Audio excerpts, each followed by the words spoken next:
someone on the way. Chopper out here now. Mate, I told that ambulance bloke if he'd get here in 20 minutes, she'd be dead.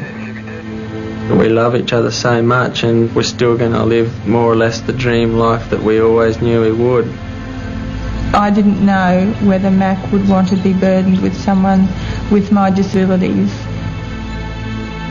Hello, I'm Jim Higgins, Acting Commissioner of the Queensland Ambulance Service. Last year, we and other rescue services were involved in a major emergency involving a young married couple on their central Queensland farming property. The severity of this particular accident and the remoteness of the property posed huge challenges. Several months down the track, Mac and Gayle Shan are still coming to terms with the aftermath, as is the local community, who have raised tens of thousands of dollars for them. This is the story of Mac and Gayle.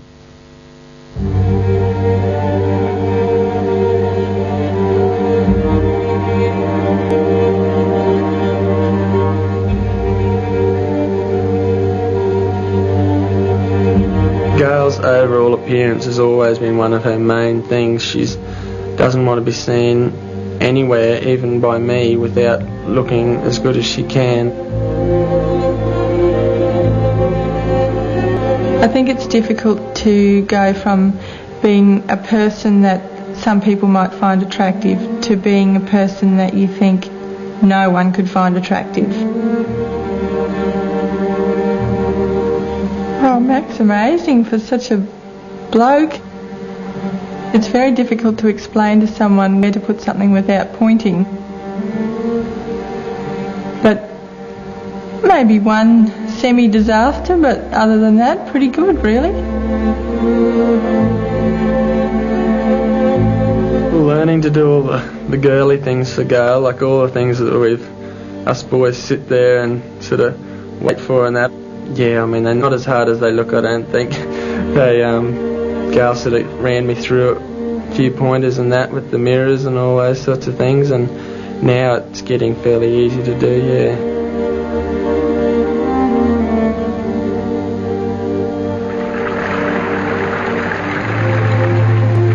I guess what I've learnt overall is the power of the mind and how you can overcome problems and pains that you're feeling by just telling yourself that they're not happening and putting yourself in a different place where you're not really having the pain.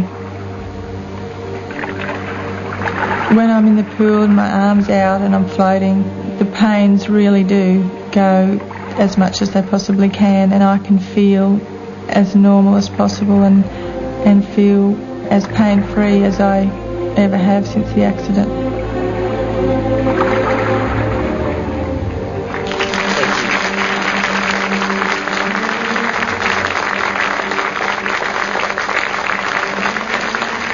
I've learned that life can be changed in a matter of minutes. I've learned that you should always leave loved ones with loving words, as it may be the last time you see them. I've learned that either you control your attitude or it controls you.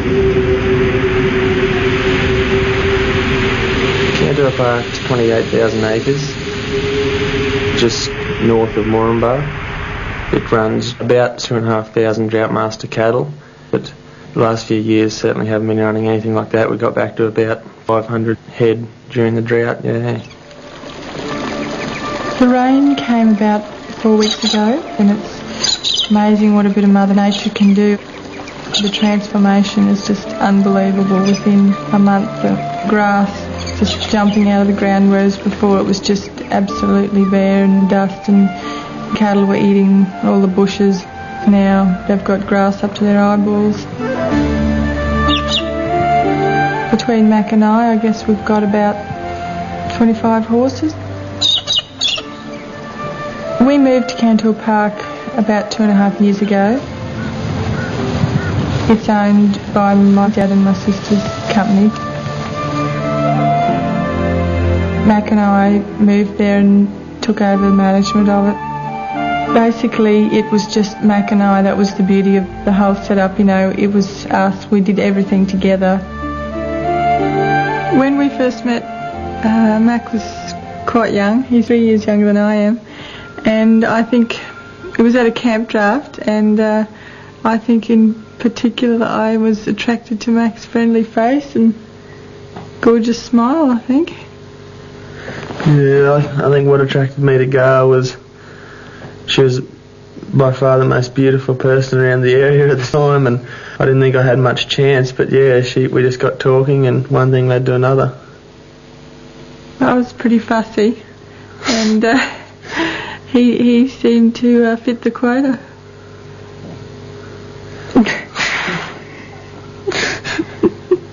Mac, he just idolised Gayle right from the start, didn't he? Yeah. And we were just gobsmacked because he'd come in and we'd been mustering all day or something, and I mean Gayle's just a workaholic. She'd be in the laundry folding all the laundry, Mac would be in there folding the laundry, she'd go to cook tea, Mac would be there cutting up veggies, and we were like, God, how do we get our boyfriends to do that? Gayle Shan, this competitor. Gayle Shan. Riley Jackson. Get him out. Yeah, keep pushing him after. Gayle Shan, out on course. She's always been very competitive. Come on, Gayle. I mean, she's one of the most aggressive lady riders around, I suppose you'd say. She's there to win and there to take home as many ribbons as she can. Go, Gayle!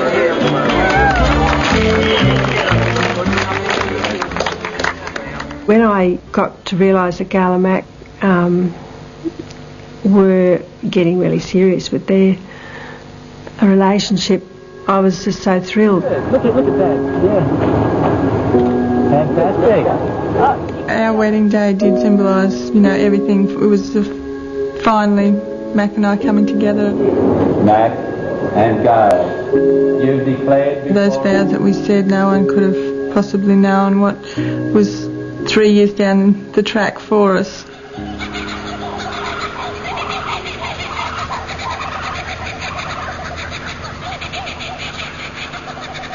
The accident happened just after 7 o'clock in the morning when we first started work that day, but that whole day is gone from my memory. I don't remember getting up and even having breakfast, so I have absolutely no memories of that day. When we came to Cantor Park, the fence had been started, a wooden fence around one side of the house, so we decided to pull it out and put a steel fence in. We were planning on doing it ages ago, and then we eventually got Adam Griffin to come over and give us a hand. We dropped the auger on the hole and started digging, and Gayle started shoveling away, and she realised she couldn't really stand up on the garden bed and shovel, so Gayle went round to the driver's side, I suppose you'd say, of the tractor. The machine that Gayle got caught in was a post hole digger driven by a PDO shaft off the back of the tractor. Quite a few people think Gayle must have caught in the actual auger that digs the hole, but it was actually the shaft that runs the auger, which spins a lot quicker and is by far the most dangerous part of it. 1 minute she was there, and next minute she was getting thrown around, making a dreadful noise. The back of Gayle's glove got caught in a release pin and dragged Gayle in. So I immediately put my foot on the clutch, which stopped the shaft. And then I turned the machine off, and Adam Griffin was right just in front of me welding, and he heard nothing of it. I ran over to him, sort of hysterically, sort of yelling out to him. I would have hated to been in his shoes that day, because I'd imagine that he was sort of, at the time, sort of half blaming himself because he was operating the bloody thing. And she had a terrible sort of blood coming from her head, and she was hanging by her arms. And I mean, she looked as dead as you could get, and I raced inside and I rang the ambulance. Ambulance, what's the location of your emergency? Yes, I'm on a property at Moorma. It's Cantor Park, and we're in desperate need of an ambulance. Okay, what's the problem out there? My wife's been caught in a post hole digger, and she's very, very badly injured.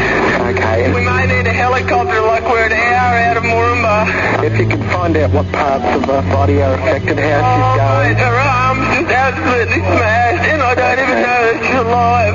Okay, mate. Well, It really threw her in. I saw Gayle entangled in the PDO shaft. Took her out of the shaft and carried her inside and put her on the bed. I didn't realise until halfway in that the arm was gone, you know, the other arm was gone. Then I knew we were in real trouble. Like, Okay, mate, we'll give you a call back. Adam came running in and took the phone from me. To see Who am I talking to? Mate, you got the ambulance service here? The helicopter out here. Okay, mate, We've lost a limb. We've lost the left arm. left arm, yeah? We've left the right arm. Mm-hmm. We've broken the left arm. Subsequent laceration to the head. Yeah. Is she still conscious at the moment? No, mate. I ran outside. I got halfway to the tractor and realised he'd got Gayle out of the tractor. I actually followed her blood trail and found her on the spare bed. She was just moaning, what happened? Mac, help me, I'm in so much pain. while I was on the phone, Mac he's in there talking to her, and Gayle kept saying that she wanted to put her arms down by her side. And I lifted up the blanket and I had no idea that Gayle's right arm was missing, and there was just a massive big sort of black hole in her side. And that was very, very hard to deal with. We've got someone on the way. Chopper out here. Mate, I told that ambulance bloke if he didn't get here in 20 minutes, she'd be dead. She'll be dead. I got the arm and took it out of its clothing, and it wasn't in a real good state. It would have been a miracle if they got it back on. And put it in the freezer. I was the medical officer on duty for the Royal Flying Doctor Service in Rockhampton. We weren't sure if we'd be able to land on the property.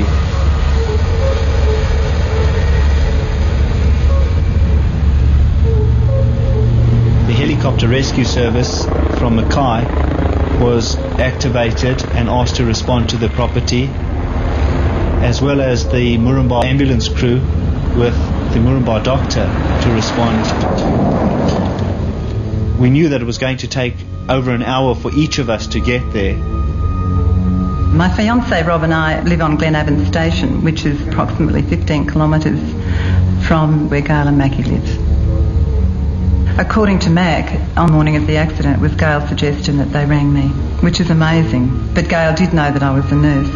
But it would be over 20 years since I've practiced clinically.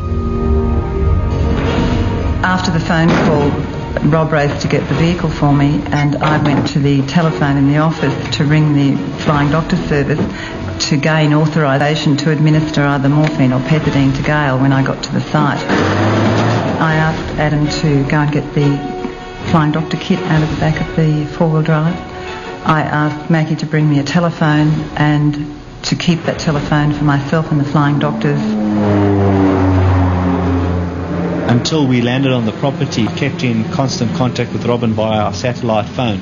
She was able to give me feedback as to Gayle's condition, and I was able to then give her further instruction as to what to do. I had to locate the main offending blood vessels and pinch them off with my hands, because the one thing the Flying Doctor kit didn't have in it was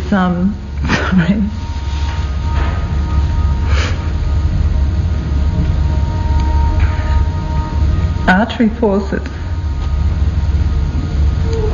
And I did call for Mackie to see if there were any dog clips in the office. I thought anything that would do, that would work as artery forceps. But there wasn't anything. So I used the only thing I had, and that was my hands. And I held the blood vessels together with my hands until they clotted. And that hurt Gayle. She kept telling me that I was hurting her. And I just told Gayle that I had to do this. It was close to 2 hours from the initial